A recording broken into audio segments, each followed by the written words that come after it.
Le dénominateur commun à la vie de tous les êtres humains, la réalité humaine si vous voulez, c'est qu'il n'existe pas sur terre un seul homme, une seule femme qui ne soit pas éprouvé. C'est le dénominateur commun. L'épreuve fait partie de notre condition humaine. Tous autant que nous sommes, à différents niveaux, pour différentes raisons, nous sommes éprouvés. Alors certaines épreuves sont légères, elles sont passagères, elles sont faciles à traverser. On n'éprouve pas trop de difficultés face à certaines épreuves, quoiqu'elles soient éprouvantes. Certaines épreuves ne durent pas longtemps et on s'en réjouit et puis on les oublie même parce qu'elles sont tellement éphémères, j'ai envie de dire. Mais malheureusement, il y a aussi d'autres épreuves. Il y a des épreuves qui sont beaucoup plus lourdes, elles sont plus pénibles à vivre, à traverser. Et on a l'impression que c'est un tunnel qui ne finit jamais. On a l'impression qu'on est devant une épreuve, devant une réalité existentielle, une souffrance qui ne s'arrête jamais. Et dans certains cas, l'épreuve est tellement longue et pesante qu'on ne voit jamais le bout du tunnel. Vous savez, on revient d'Italie et quand on traverse l'Italie, eh bien, on traverse d'abord la Suisse, si on prend le chemin vers la Suisse. Et il y a un tunnel long de 17 km, on a l'impression qu'il ne finit jamais, le Saint-Gothard. Pour ceux qui le connaissent, ça ne finit jamais. Vous rentrez dans ce truc-là, dites, mais c'est quand que ça se termine? Et puis, vous voyez, les Suisses sont très organisés. Ils vous signalent, dès que vous entrez dans le tunnel, le nombre de kilomètres qu'il vous reste. Ça vous fait une belle jambe. Vous venez de rentrer dans le kilomètre, on vous annonce 17 kilomètres. 1 kilomètre plus loin, on vous dit 16 kilomètres. 1 kilomètre plus loin, on vous dit il vous reste encore 15 kilomètres. Mais ils n'ont que ça à faire, comptez les kilomètres. Je vous assure que c'est assez long à traverser. Et il y a des tunnels qui sont encore plus longs à traverser dans la vie que le tunnel du Saint-Gothard. Ce sont les tunnels de nos épreuves. Ce sont les tunnels de la souffrance que beaucoup de personnes portent à l'intérieur. Et ce matin, eh bien, j'aimerais vraiment apporter une parole d'encouragement pour tous ceux qui traversent ce genre de situation, ces tunnels. Voyez-vous, il y a des épreuves qui passent rapidement et qui sont légères et faciles à porter. Mais malheureusement, quand on est éprouvé de certaines façons, eh bien, quand on est éprouvé depuis longtemps, depuis trop longtemps, on peut finir par croire malheureusement que Dieu nous a abandonnés. Et c'est l'intensité de l'épreuve qui peut nous faire croire que Dieu nous a abandonnés. Plus l'épreuve que vous traversez est profonde, elle est longue et vous avez l'impression qu'elle ne se termine pas. Et plus vous avez l'impression pendant un temps que, mais il est où Dieu dans tout ça? Je continue à aller à l'église, je continue à lire la Bible, je continue à prier, je continue à écouter des louanges de Dan Luyten, de Hillsong à la maison, dans la voiture. Et puis, je suis toujours dans l'épreuve. Et vous dites, mais ça ne s'arrête jamais. Et alors, à ce moment-là, c'est humain. C'est totalement humain d'avoir ce sentiment. À cause de toutes ces choses, nos pensées sont déformées, voyez-vous. À cause de ces épreuves qui ne terminent jamais, eh bien, on peut avoir le sentiment que Dieu nous a abandonnés et nos pensées commencent à être déformées. Je rappelle le jour où vous avez été baptisé, le témoignage que vous avez donné devant l'Église, devant le monde visible et invisible. Un témoignage puissant et glorieux. Et puis peut-être que vous avez commencé à traverser une zone de turbulence dans votre vie. Vous avez commencé à galérer pour une raison diverse de quelqu'un d'autre. Et tout doucement, le feu que vous aviez commencé à diminuer. Et c'est le découragement qui a pris le dessus. Et des pensées déformées. Vous ne pensez plus comme avant. Pourtant, vous êtes toujours la même personne, mais l'épreuve vous a transformé. L'épreuve vous a déformé. Les pensées sont déformées et vous savez, quand on est dans des phases comme celle-là dans la vie, le diable n'attend que ça.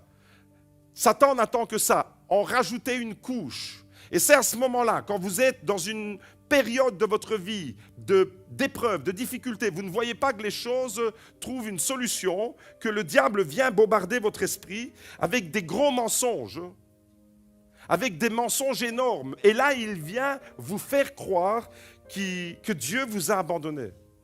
C'est le diable qui vient vous faire croire. Mais tu vois, tu es là dans ta condition, mais Dieu n'interviendra plus. Il faut arrêter de prier, il faut arrêter de lire la Bible, il faut arrêter d'aller à l'église. Ça ne sert à rien. Regarde, tu l'as fait pendant 6 mois et tu es toujours au même stade. Et le diable, il vient te bombarder l'esprit et il vient te décourager. Alors ce matin, j'aimerais vraiment apporter une parole d'encouragement Un message d'encouragement à tous ceux qui ont le sentiment d'avoir été mis peut-être de côté pendant un temps, d'avoir été oubliés, d'avoir été abandonnés. Et des fois, on peut avoir ce sentiment, avoir été oublié et abandonné des hommes, ça peut être dans une famille, avoir été oublié et abandonné par les parents, des enfants qui souffrent de ce sentiment d'abandon, mais ça peut être aussi pour des adultes dans une communauté ou voire même avoir été oublié et mis de côté, abandonné par Dieu lui-même. Certaines personnes finissent par le croire.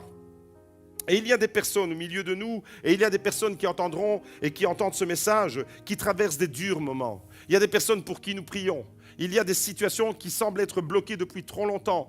Et il y a comme ça des personnes qui traversent des moments d'épreuve intenses, des moments de solitude. Parce que l'épreuve a ceci de particulier, c'est de nous plonger psychologiquement dans une solitude intérieure.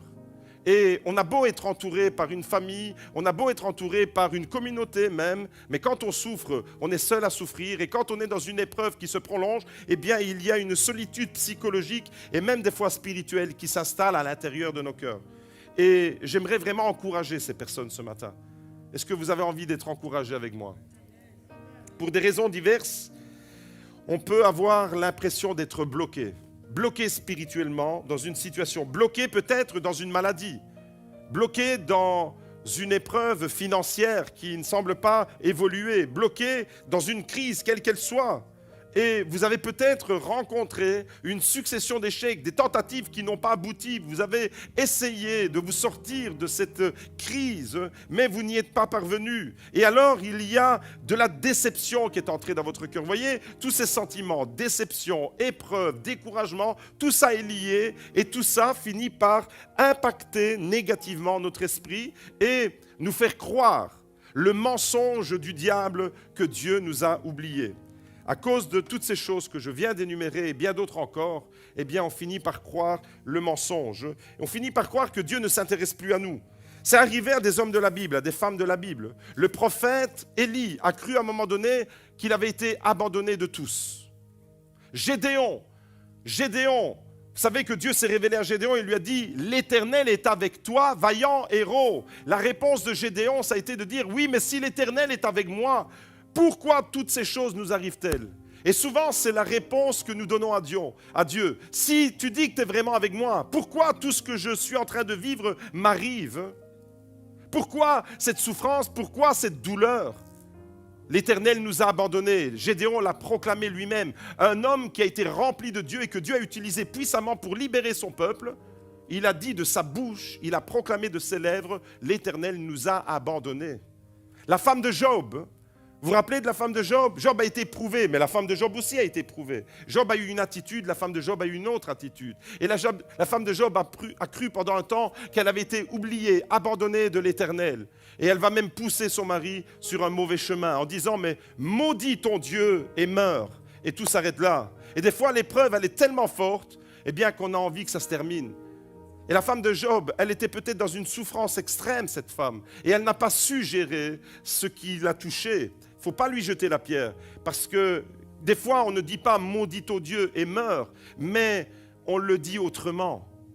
Des hommes et des femmes dans la Bible, comme Asaph, ont eu le sentiment à un moment donné, dans leur parcours, dans leur cheminement avec Dieu, d'avoir été abandonnés. Asaph, c'est un des plus grands compositeurs, avec David, des psaumes.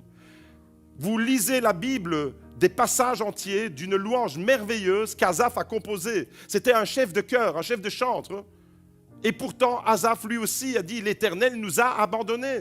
Vous voyez, il y a des hommes et des femmes dans la Bible comme ça qui pensaient avoir été abandonnés de l'Éternel. Et avoir le sentiment d'être oublié et abandonné de Dieu, c'est une des pires choses que nous pouvons ressentir dans la vie. Avoir le sentiment que tout le monde vous abandonne et puis vous dites « Mais même Dieu m'a abandonné ». Ça, c'est un des pires sentiments qu'on puisse ressentir. Où là, à ce moment-là, vous vous sentez complètement seul. Ce sentiment-là, il est vraiment désagréable. Et la parole de Dieu nous dit que Israël, le peuple de Dieu, l'a souvent pensé que Dieu les avait abandonnés. Alors, ne jouons pas au plus spirituel. Jouons le jeu de Dieu.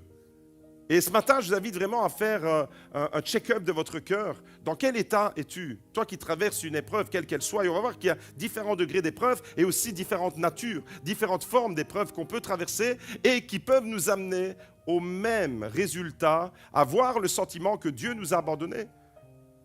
Israël le disait. Ésaïe 49, la parole de Dieu nous dit ce que Israël, pendant un temps, a pensé. Regardez, c'est le prophète qui parle au nom du peuple. Sion, c'est une façon de parler de Jérusalem et du peuple de Dieu. Sion disait, l'Éternel m'a abandonné, le Seigneur m'a oublié. Ça, c'est ce que beaucoup de personnes disent dans l'épreuve. Dieu m'a oublié. Dieu a probablement oublié d'entendre ma prière, de voir ma situation. Dieu m'a oublié. Ça, c'est ce que peut-être certaines personnes pensent aujourd'hui. C'est ce que certaines personnes, le peuple de Dieu, pensait à l'époque du prophète Ésaïe. Sion disait, l'Éternel m'a abandonné, le Seigneur m'a abandonné, il m'a oublié. C'est peut-être ce que toi tu penses ce matin dans certaines situations. Mais voici la réponse de Dieu. Attention, attachez-vous bien, attachez vos ceintures, ça va décoller parce que c'est une déclaration puissante de l'amour de Dieu. Regardez la réponse que Dieu donne à ce que les Israélites pensaient. C'est le verset suivant. Une femme oublie-t-elle son nourrisson? N'a-t-elle pas compassion du fils de ses entrailles? Quand elle l'oublierait, moi je ne t'oublierai pas. Voici, je t'ai gravé sur mes mains, tes murs sont toujours devant mes yeux. Amen, amen, amen. J'invite l'Église à faire monter une acclamation parce que ce matin, Dieu est en train de dire à quelqu'un, tu crois que tu es abandonné, tu crois que je t'ai oublié, mais la réalité c'est que j'ai gravé ton nom dans la paume de mes mains. Et je ne peux pas t'oublier. Je ne peux pas t'oublier dans ton épreuve. Je ne peux pas t'oublier dans ton désarroi. C'est quelque chose de puissant ça. Dieu de l'univers, le créateur du ciel et de la terre, il a pris de l'encre. Pardonnez-moi, il a pris du sang. Le sang de son fils. Et avec le sang de son fils, il a gravé ton nom sur la paume de ses mains. Il ne peut pas t'oublier. C'est avec le sang de Jésus qu'il a gravé ton nom sur la paume de ses mains. Dans la Bible, voyez-vous, il y a plein d'histoires. J'ai déjà cité quelques noms. J'ai parlé d'Azaph, j'ai parlé de la femme de Job, j'ai parlé de Gédéon, du prophète Élie. Il y a aussi Joseph qui est connu pour l'épreuve injuste qu'il traverse. Joseph, dans le livre de la Genèse, il représente avec Job, d'une certaine manière, les deux hommes qui ont souffert injustement. Joseph, on a parlé la semaine dernière, c'est à lui tout seul, d'une certaine manière, l'image dans l'Ancien Testament, dans le livre de la Genèse, de celui qui est trahi, de celui qui se retrouve seul dans l'épreuve, avec certainement, si on traverse, chacun d'entre nous, on traversait le 10e de l'histoire de Joseph, je pense qu'à un moment donné, on aurait très vite dit « Seigneur, tu m'as abandonné ». Ça, c'est peut-être ce qu'on pense. Vous savez, il se retrouve en prison. Vous savez pourquoi il se retrouve en prison? Parce qu'il est fidèle à Dieu. C'est pas normal, ça. Parce qu'il reste fidèle à Dieu, il se retrouve en prison. Aujourd'hui, on a envie d'entendre une autre prédication. Aujourd'hui, les églises sont remplies de gens qui ont envie d'entendre d'autres prédications. Mais rester fidèle à Dieu, eh bien, peut nous amener aussi à une forme de souffrance. Et Joseph, parce qu'il a été fidèle à Dieu, parce qu'il ne s'est pas laissé entraîner dans le péché avec la femme de Potiphar, il a été humilié. D'abord, il avait déjà été trahi par ses frères, vendu comme un esclave, sentiment d'abandon familial. Vous imaginez votre famille qui vous tourne le dos, tous, et puis qui vous vendent comme une vieille loque à des marchands d'esclaves. Vous vous retrouvez dans un pays étranger avec des marchands d'esclaves, et puis vous vous retrouvez dans une situation, et il y a la femme de votre patron qui vous fait des avances, et vous restez intègre. Dites, je ne toucherai pas la femme de mon patron, je reste droit, je respecterai mes engagements devant Dieu, je suis fidèle, je ne me laisserai pas contaminer par le péché. Et parce que Joseph a été fidèle, il se retrouve en prison. À ce stade-là, je crois que beaucoup de personnes auraient envie de dire « Seigneur, tu m'as abandonné. Je suis fidèle. Comment c'est possible que, tout en étant fidèle, je me retrouve dans cette galère ?» Et là, pour lui, c'était vraiment le cas. C'était de la galère. Dans un trou, humilié, jeté comme une vieille loque cette fois-ci. Non plus par ses frères, mais par son big boss. Là, dans un trou, dans une prison, quelque part en Égypte. On lit l'histoire de Joseph. Et pourtant, vous savez ce qu'il est écrit dans la parole de Dieu? C'est que pourtant, malgré l'épreuve, malgré cette situation que Joseph était en train de vivre, la faveur de Dieu s'est manifestée sur lui. Qu'est-ce que ça veut dire? Ça veut dire que pendant que tu traverses une épreuve, toi, tu as humainement, la pensée humaine influencée par le diable, tu crois que Dieu t'a abandonné, mais la réalité, c'est que la faveur de Dieu, la bienveillance de Dieu, la bénédiction de Dieu peut se manifester pendant le temps de ton épreuve. Et pourtant, l'épreuve, elle semble être interminable. Et à ce stade-là, pendant que l'épreuve se poursuit pour Joseph, alors qu'il est en prison, la Bible déclare, Genèse 39, verset 20, le maître de Joseph fut tellement enflammé de colère, il le fit mettre en prison à l'endroit où les prisonniers du roi étaient enfermés. Joseph resta là en prison. Ça, c'est une épreuve injuste. Il est fidèle à Dieu et il se retrouve en prison. L'Éternel fut avec Joseph et il étendit sur lui sa bienveillance. Il lui fit obtenir la faveur du chef de la prison. Au moment où l'épreuve se manifeste, au moment où l'épreuve se concentre, au moment où, humainement parlant, on aurait tous les paramètres explosés, on a envie de dire à ce moment-là, Seigneur, à quoi ça sert de te servir? À quoi ça sert de venir à l'église? À quoi ça sert de lire la Bible? À quoi ça sert de prier? À quoi ça sert de chanter des louanges? Regarde la galère dans laquelle je suis. À ce moment-là, humainement parlant, tu as le sentiment que tu es abandonné, mais la Bible déclare, à ce moment-là, au cœur même de l'épreuve, la plus intense, la faveur de Dieu se manifeste sur Joseph. L'Éternel fut avec Joseph. Joseph, dans la prison, n'était pas abandonné. La faveur de Dieu était sur lui et il étendit même sa bienveillance, à tel point qu'il fait obtenir la faveur du chef de la prison sur Joseph. Vous voyez, ce sentiment d'abandon, eh bien, il est injustifié parce que même lorsque tu traverses une épreuve, et je vais m'adresser ce matin à ceux qui, depuis trop longtemps, tu es dans un tunnel et tu ne vois pas le bout du tunnel. Tu traverses une situation et tu pleures tout seul à la maison. Tu as même honte de montrer vraiment ce que tu ressens. Et quand tu viens à l'église, tu montres un visage souriant, mais en réalité, à l'intérieur de toi, tu es explosé. Pourquoi? Parce que tu traverses une épreuve douloureuse. Et là, à ce moment-là, eh bien, tu as le sentiment d'être abandonné. Appuie-toi sur cette parole. La faveur de Dieu repose sur toi. La faveur de Dieu repose sur toi. Dieu ne t'a pas oublié. Est-ce que tu peux dire à ton voisin, Dieu ne t'a pas oublié? Est-ce que tu peux lui dire ce matin qu'il se souvient de toi? Ce matin, j'aimerais te dire de la part de Dieu, la Bible déclare avec puissance que Dieu se souvient de son peuple. La Bible déclare avec puissance que Dieu se souvient de ses enfants quand ils sont abattus. La Bible déclare avec puissance que Dieu se souvient de ses enfants quand ils sont éprouvés. Dieu se souvient toujours de ses enfants quand ils sont au bout du rouleau. Et pour diverses raisons, on peut se retrouver au bout du rouleau. On peut se retrouver au bout du rouleau à cause d'une maladie physique qui nous touche, mais on peut aussi se retrouver au bout du rouleau psychologiquement. Je pense à ces parents qui souffrent pour leur enfant. Je pense à ces couples en difficulté financièrement qui n'arrivent pas à joindre les deux bouts et qui sont constamment devant des calculs et devant se serrer la ceinture parce qu'on n'y arrive pas et ça dure depuis trop longtemps. Et on peut être au bout du rouleau pour 1001 raisons, mais Dieu se souvient toujours de ses enfants. Dieu ne t'oubliera jamais. Ça, c'est une grande vérité de la parole de Dieu. Alors, quand Dieu se souvient de toi, qu'est-ce que ça veut dire? Dieu se souvient de toi.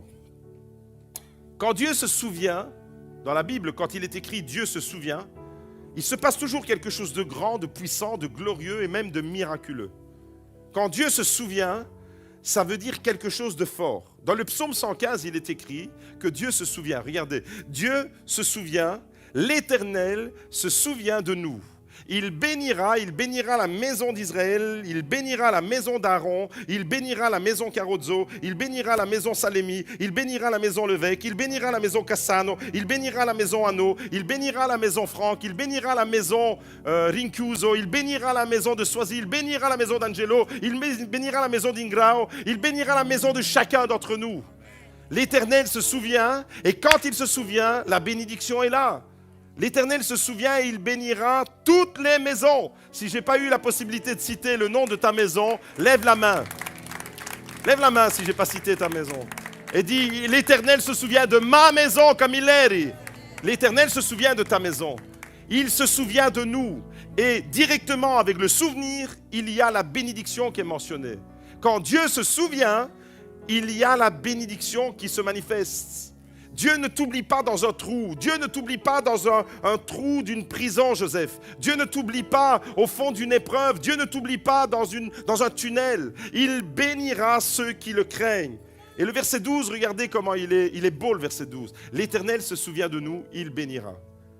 Quand tu es dans l'épreuve, quand tu es dans la difficulté, quand tu es avec ce sentiment où le diable vient te dire, tu vois, ton Dieu t'a abandonné. Il est où ton Dieu? Ton Dieu que tu pries là. Vous savez, j'ai prié pour des gens et j'ai vu la guérison sur ces personnes. J'ai prié pour des gens et j'ai vu la guérison même de personnes qui étaient touchées par le cancer. Et puis j'ai prié pour ma sœur. Et elle n'est pas guérie. Vous savez ce qui se passe dans la tête de quelqu'un? Quand tu pries pour quelqu'un d'autre, même un étranger, tu vois le miracle. Et puis tu pries pour ta sœur, ton sang, ta chair. Hier, c'était son anniversaire. Tu pries et le Seigneur la reprend quand même. Et bien après, il y a tout de suite une pensée qui vient dans ton esprit. À quoi ça sert de prier? Ça ne sert à rien. Regarde le résultat où il est. Il y a beaucoup de gens qui sont traversés par ce même sentiment, qui m'a traversé un temps, mais l'ennemi a voulu me faire croire, toi, l'Éternel t'a abandonné, là. Il ne t'écoute plus, tes prières, elles ne sont pas efficaces. Ce qui est assez surprenant, c'est que j'ai prié pour des gens avant la mort de ma sœur et ils ont été guéris. J'ai prié après la mort de ma sœur et ils ont été guéris. J'ai prié pour ma sœur, elle n'a pas été guérie. Et alors, quand vous traversez personnellement une épreuve douloureuse comme ça, vous avez le sentiment, et le diable vient en rajouter une couche, il t'a abandonné. Tu es tout seul là. Tu peux crier autant que tu veux, le ciel il est fermé, il ne t'entend pas. Ça, c'est ce que beaucoup de personnes pensent. Mais la Bible me dit tout à fait le contraire. La Bible me dit que quand je crie à l'Éternel, il entend mon cri. La Bible me dit que dans mon trou, là où je suis, dans l'épreuve, dans les larmes avec lesquelles je me bats tous les jours, Dieu est avec moi, comme il a été avec Joseph dans la prison. La faveur de Dieu était sur Joseph. Dieu se souvient et il bénira. Alors, qu'est-ce que ça signifie? Qu'est-ce que ça veut dire, Dieu se souvient? Ça veut dire quoi, un Dieu qui se souvient? Est-ce que Dieu peut-il avoir la capacité d'oublier? Vous savez, nous, quand on oublie quelque chose, après on s'en souvient. On se dit, ah, j'avais oublié, maintenant je m'en souviens. Parce qu'on est plein de failles, parce qu'on n'est pas parfait et que notre mémoire, elle nous lâche. Et donc, on oublie, après on se souvient. Mais qu'est-ce que ça veut dire quand la Bible parle de Dieu qui se souvient? Est-ce que Dieu est amnésique? Est-ce que Dieu peut avoir la capacité d'oublier quelqu'un dans une épreuve? Est-ce que Dieu peut t'oublier quelque part dans une épreuve, dans une situation de souffrance? Qu'est-ce que ça veut dire? Est-ce que Dieu est atteint de perte de mémoire? Bien sûr que non, Dieu est parfait. Alors il faut comprendre cette expression, Dieu se souvient. Qu'est-ce que ça veut dire? Comme il est écrit, l'Éternel se souvient et il bénira. Dans la Bible, chaque fois que vous voyez Dieu se souvient, c'est une expression. C'est une expression qui signifie le temps de l'épreuve touche à sa fin. Le temps de l'épreuve touche à sa fin, le processus va être inversé et Dieu va agir dans le cours de l'histoire. Des fois, tu es là et le tunnel, il est trop long. Et pendant que tu es dans le tunnel, Dieu est avec toi, la faveur de Dieu est avec toi, il ne t'a pas oublié. Mais quand Dieu se souvient, ça veut dire attention, prépare-toi parce qu'il y a quelque chose de nouveau qui va se mettre en place. Chaque fois qu'on trouve cette expression dans différents exemples que je vais prendre avec vous ce matin, chaque fois qu'il est écrit Dieu se souvient, ça veut dire le temps de l'épreuve touche à sa fin. Le processus va être inversé. Tu étais dans un processus de souffrance, de larmes. Tu vas être dans un processus de restauration et de relèvement. Tu es venu ce matin dans l'église avec un processus de démolition parce que l'ennemi est en train d'accabler ton esprit et tu crois être abandonné de Dieu et tu es tout seul dans ton épreuve. Mais quand Dieu se souvient de toi, c'est que le processus est inversé. Tu es venu peut-être avec un processus qui t'accable et ce matin, tu vas ressortir avec un processus qui t'élève. C'est ça, Dieu se souvient. Dieu se souvient, ça veut dire que Dieu va agir dans le cours de ton histoire et il va agir pour sauver. Il va agir pour libérer, il va agir pour restaurer une situation qui pour toi est impossible. Il va agir de façon miraculeuse et produire quelque chose de glorieux dans la vie de ses enfants. Voilà ce que ça veut dire, Dieu se souvient. Lorsque Dieu dit « je me souviens de toi », qu'est-ce que ça veut dire? Quand il dit à toi, personnellement, « je me souviens de toi », eh bien, c'est comme s'il était en train de te dire « je vais intervenir dans ta situation, c'est imminent. Prépare-toi, mets tes baskets, attache tes lacets, parce que tu vas pouvoir courir. Tu vas pouvoir courir dans la bénédiction. » Quand Dieu dit « je me souviens de toi », ça veut dire « je vais intervenir dans ta situation, je vais changer ta situation et je vais activer un processus glorieux dans ta vie. » C'est ça que ça veut dire « Dieu se souvient ». Le souvenir de Dieu, c'est quelque chose de merveilleux. Et c'est la première leçon que j'aimerais vous laisser ce matin. La première leçon, la première grande leçon, c'est que lorsque Dieu dit « je me souviens de toi », cesse de croire qu'il t'a oublié. Cesse de croire dès cet instant, maintenant, dans ton épreuve, cesse de croire que Dieu t'a oublié. Cesse de croire qu'il t'a abandonné. Ça implique une deuxième grande leçon. Et la deuxième grande leçon, c'est que lorsque Dieu dit « je me souviens de toi », eh bien, attends-toi un retournement de situation en ta faveur.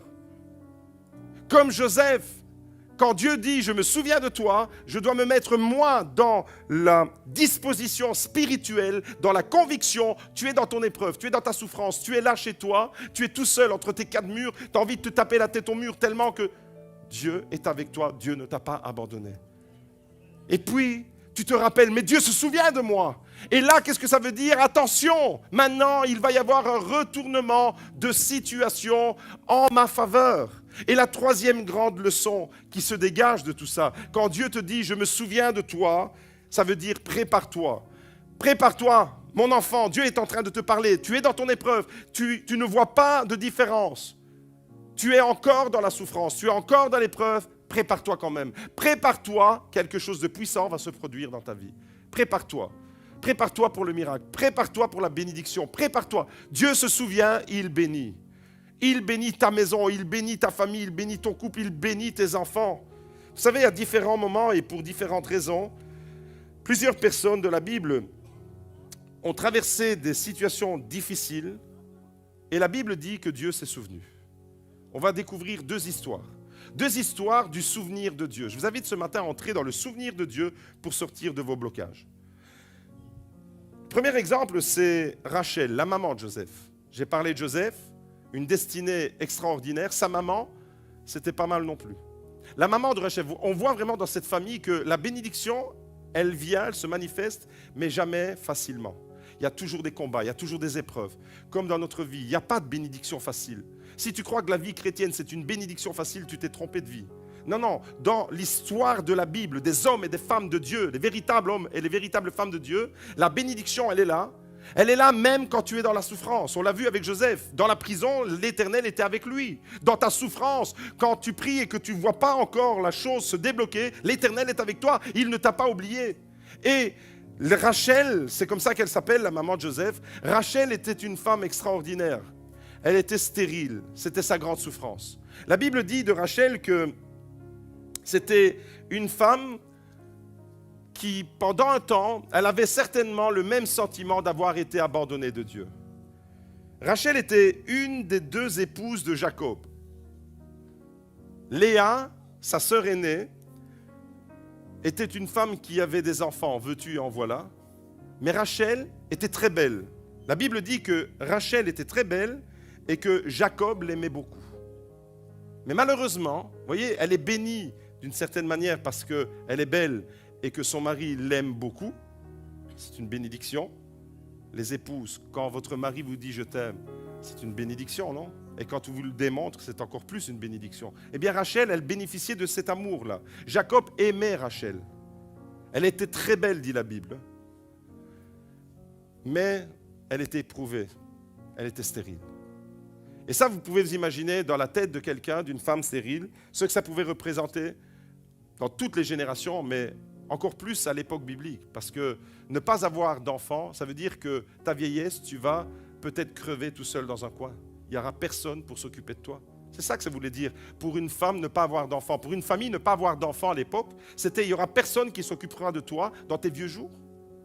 Et donc, Rachel, elle est bénie d'une certaine manière avec son mari, mais elle est éprouvée. Vous voyez, la bénédiction, elle n'est pas Ce n'est pas une bénédiction où tout va bien, dans le meilleur des mondes. Non, non, il y a une épreuve là. Rachel a une énorme souffrance. Elle est stérile, contrairement à sa sœur. On découvre ça dans Genèse 29, au verset 17. On lit ensemble. Léa avait les yeux délicats. Les yeux délicats, c'est un euphémisme.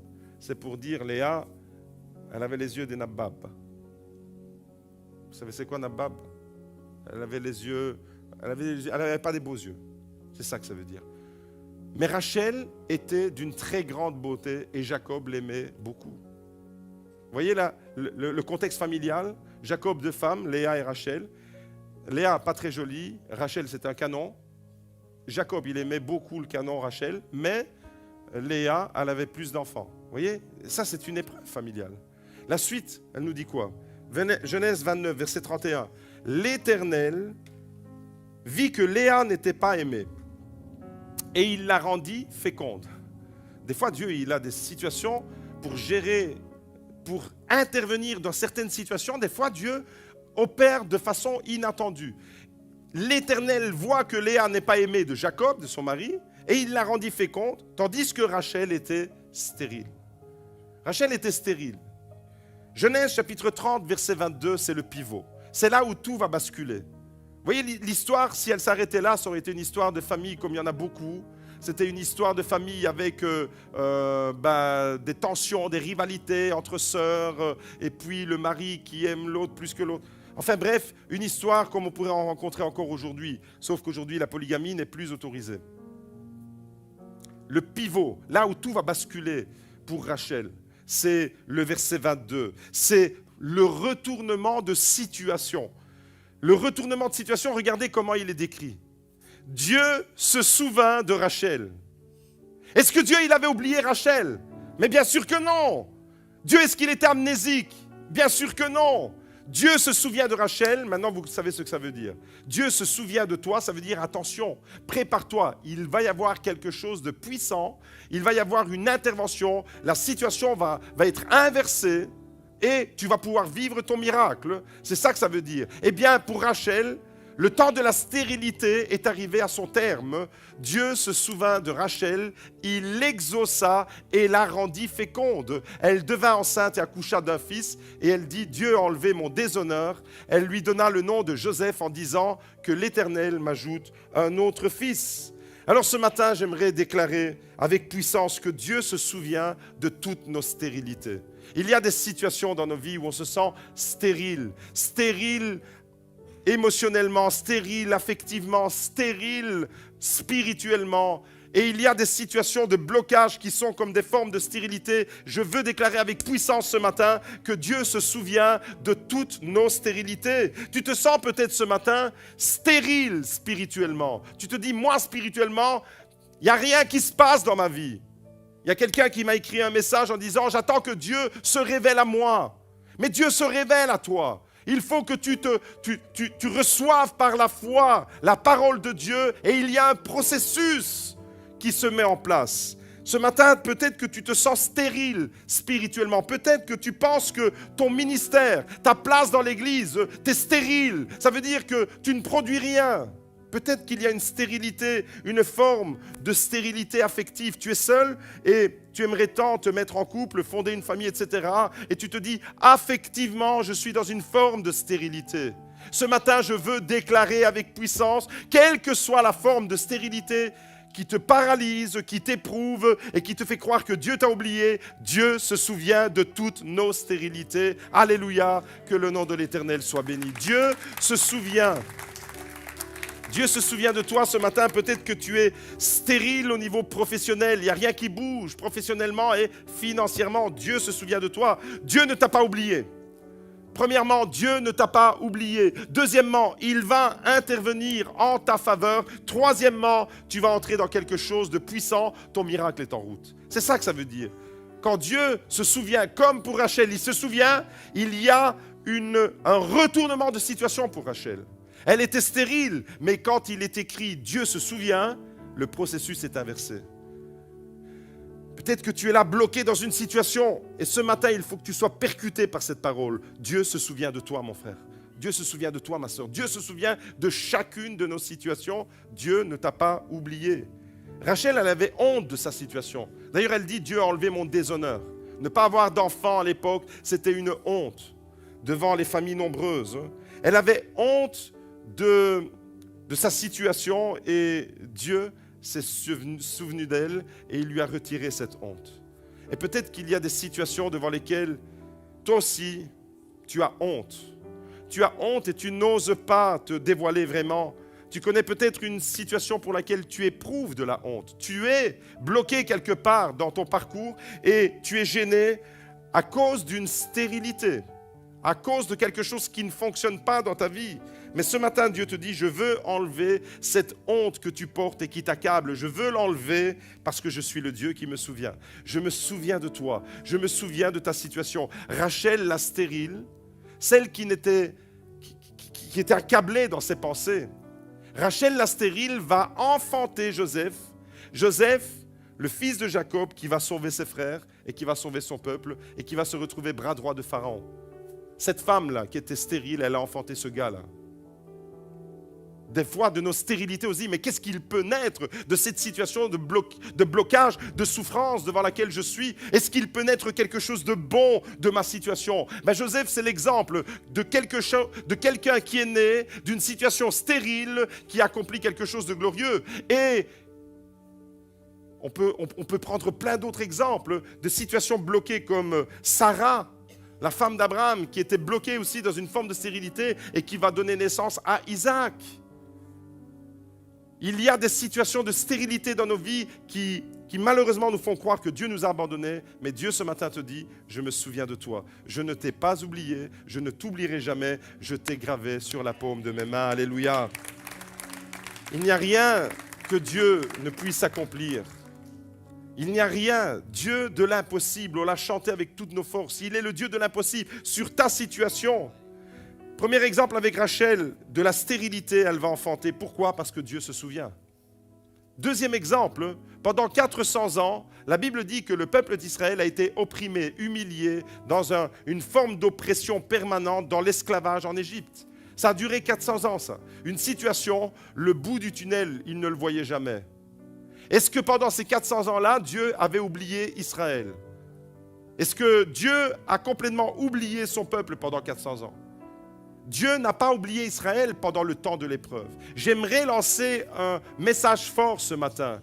Quand tu traverses une épreuve, arrête de croire que Dieu t'a oublié. Dans ton épreuve, il est avec toi. Comme il a été avec Joseph dans la prison et comme il a été avec Israël en Égypte. Pendant 400 ans, tu traverses une épreuve, une oppression, une humiliation permanente. On découvre ça dans le livre de l'Exode. Chapitre 2, il est écrit: longtemps après, le roi d'Égypte mourut et les Israélites gémissaient encore. Vous voyez, il y a un gémissement là. C'est une situation accablante, une situation pour laquelle peut-être tu gémis. Tu te retrouves dans cette situation-là. Les Israélites gémissaient encore sous la servitude et poussaient des cris. Et moi, je veux te dire ce matin, si tu pousses des cris de douleur, de souffrance, Dieu les entend. Dieu entend ton cri. Il voit tes larmes. Le rappel du sein de la servitude, le rappel, c'est-à-dire le rappel à l'aide du sein de la servitude, monta jusqu'à Dieu. Dieu entendit leur soupir. Regardez le pivot, il est où? Le pivot, il est où? Le pivot, il est là. Dieu se souvint de son alliance. Est-ce qu'il avait oublié son alliance? Bien sûr que non. Quand Dieu se souvient, ça ne veut pas dire qu'il a oublié. Quand Dieu se souvient, ça ne veut pas dire qu'il est amnésique. Dieu se souvient de l'alliance. Est-ce que Dieu peut oublier son alliance? C'est impossible, ça. Dieu se souvient de son alliance. Qu'est-ce que ça veut dire? Maintenant, vous êtes assez spécialiste en la matière. Qu'est-ce que ça veut dire? Je veux entendre les réponses là. Dieu, il va se passer quelque chose. Bravo Nico. Il va se passer quelque chose. Dieu se souvient. Ça veut dire, toi, tu es en train de lire la Bible. Attention, attache tes ceintures, ça va décoller. Le temps de l'épreuve touche à son terme et la situation va complètement être changée. Le temps du miracle est arrivé. C'est ça que ça veut dire. Dieu se souvient. Comme pour Rachel la stérile qui va enfanter. Maintenant pour Israël qui est opprimé depuis 400 ans, Dieu se souvient de son alliance avec Abraham, Isaac et Jacob. Dieu regarda les Israélites et Dieu prit conscience de leur situation. Et le verset 24, il est écrit, Dieu se souvient de son alliance. Et à cause de cela, il y a un processus de libération qui est amorcé. Et le processus de libération, vous savez c'est quoi? C'est la naissance de Moïse qui va devenir le libérateur pour toute la nation. Encore une fois, Dieu intervient, Dieu se souvient, Dieu ne t'a pas oublié dans tes larmes, Dieu ne t'a pas oublié dans tes cris, Dieu ne t'a pas oublié dans ta souffrance, Dieu ne t'a pas oublié dans ta peine. Il est avec toi. Il est avec Joseph dans la prison. Et peut-être que tu es dans une forme de prison invisible, parce qu'il y a des prisons qui sont des blocages émotionnels dans lesquels nous nous emprisonnons nous-mêmes. Dieu est avec toi. Dieu est avec toi dans ta stérilité, comme avec Rachel. Tu dis, il n'y a rien qui bouge dans ma vie, je suis stérile, je veux faire des choses, mais je n'y arrive pas. Je voudrais tellement avoir telle et telle possibilité, mais je ne peux pas parce que je suis bloqué. Dieu se souvient de ta stérilité, quelle qu'elle soit. Dieu se souvient de ton oppression, comme pour Israël. Et quand il se souvient, il y a un processus miraculeux qui se met en route. Alléluia. Il se souvient de toi ce matin. J'aimerais vraiment que tu enregistres ce message et que tu n'oublies jamais. Le peuple, avec Moïse à l'époque, il était enchaîné, esclave, opprimé, mais Dieu s'est souvenu de son alliance. Est-ce que vous croyez que Dieu peut oublier quelqu'un s'il a gravé son nom sur la paume de ses mains? Vous savez avec quoi il a gravé son nom? Je l'ai dit, avec le sang de Jésus, avec le sang de son Fils. Comment est-ce qu'il pourrait t'oublier? Il ne peut pas t'oublier. Alors accroche-toi à cette merveilleuse promesse. Quand Dieu se souvient, il y a un processus inversé de la désolation, de l'oppression, de l'humiliation. Il va y avoir quelque chose de puissant et de glorieux. Israël va sortir de l'Égypte. Israël va sortir de l'esclavage. Israël va enfin être libre. Et toi, mon frère, ma sœur, toi qui te bats dans ton tunnel qui ne finit pas, dans ton épreuve, tu ne vois pas la fin. Dieu est avec toi. Dieu ne t'a pas oublié. Et là, dans ton tunnel, il dit, je me souviens de toi. Dis-le à ton voisin, Dieu se souvient de toi. Dis-le, je me souviens de toi. Dieu se souvient de toi. Le résultat, c'est qu'il va y avoir un miracle qui se produit. Aujourd'hui encore, Dieu se souvient de tous les opprimés. Israël est opprimé en Égypte. Il s'est souvenu d'eux. Et bien de la même manière, Dieu se souvient de tous ceux qui sont malheureux. Psaume 9, verset 13 nous dit, Dieu n'oublie pas le cri des malheureux. Dieu ne l'oublie pas. On peut être malheureux pour différentes raisons. On peut être malheureux quand on pense à notre situation, quand on regarde à nos enfants, quand on regarde à notre portefeuille, quand on regarde peut-être à notre analyse de prise de sang. On peut être malheureux pour plein de choses. Mais Dieu n'oublie pas le cri des malheureux. Ça, c'est un verset que vous pouvez enregistrer. Dieu ne l'oublie pas. Dieu se souvient et Dieu n'oublie pas. Dieu n'est pas amnésique. Dieu sait qui tu es. Tu es son enfant et il te considère comme la prunelle de ses yeux. Dieu ne t'oubliera jamais. Mannaggia la misère, dites Alléluia. Dieu ne t'oublie pas.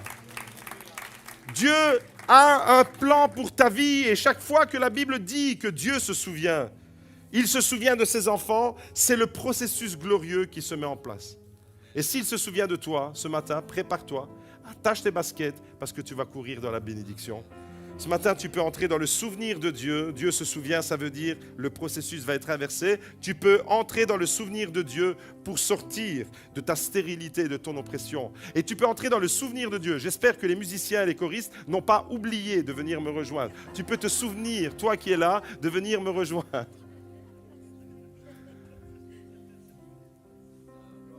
C'est extraordinaire quand on réalise qu'il n'y a aucune situation qui peut échapper au regard de Dieu. Il n'y a aucune situation pénible. Je voudrais encore faire un dernier appel ce matin. Un appel pour tous ceux qui n'ont peut-être pas encore donné leur vie à Jésus. Tu viens peut-être dans l'église depuis un certain temps et tu n'as pas encore vraiment donné totalement ta vie à Jésus. Et il est urgent de le faire. Il est urgent de le faire au même titre que lorsque Jésus a été mis sur la croix, la Bible dit qu'il a été crucifié avec deux hommes, un à gauche et un à droite, deux brigands. Et vous savez ce qu'un des deux a dit à Jésus? La prière qu'il a faite, je vous invite à la faire avec moi. On va la découvrir ensemble. Dans l'évangile de Luc, chapitre 23, lors de la crucifixion, au verset 42, un des deux brigands a fait cette simple prière qui a bouleversé le restant de son éternité. Son éternité a été déterminée par cette prière qu'il fait. Jésus, souviens-toi de moi quand tu viendras dans ton règne. Et la réponse de Jésus, vous savez c'est quoi? aujourd'hui, tu seras avec moi dans le paradis. Souviens-toi de moi. Aujourd'hui, tu seras avec moi. Si tu fais avec moi cette simple prière, si dans la situation que tu traverses, je ne sais pas quelle est la situation que tu traverses en ce moment, quelle est la cause de ta souffrance, quelle est l'épreuve, la nature de l'épreuve que tu traverses, mais tu peux faire cette simple prière. Fais-la avec moi. On l'a fait avec cet homme qui a été crucifié avec Jésus et tu t'attends parce que lui aussi, il s'attend au souvenir de Dieu.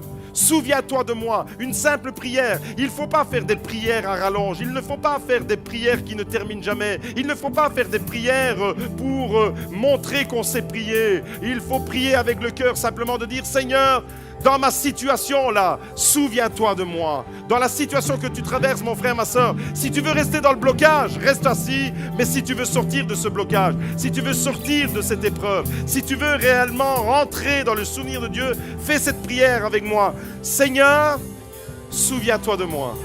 Seigneur, souviens-toi de ma situation.